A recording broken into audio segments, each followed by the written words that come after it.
سعی کردم که بمانی و بریدی به درک.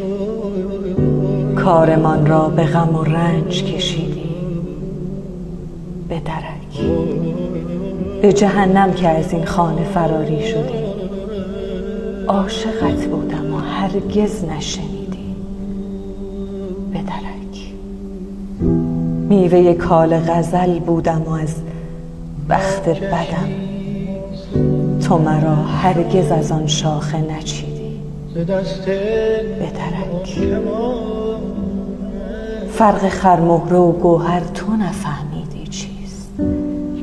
جنس پاخورده بازار خریدی به درک. عاقبت سنگ بزرگی به سرت خواهد خورد. میکشی از ته دل آه شدید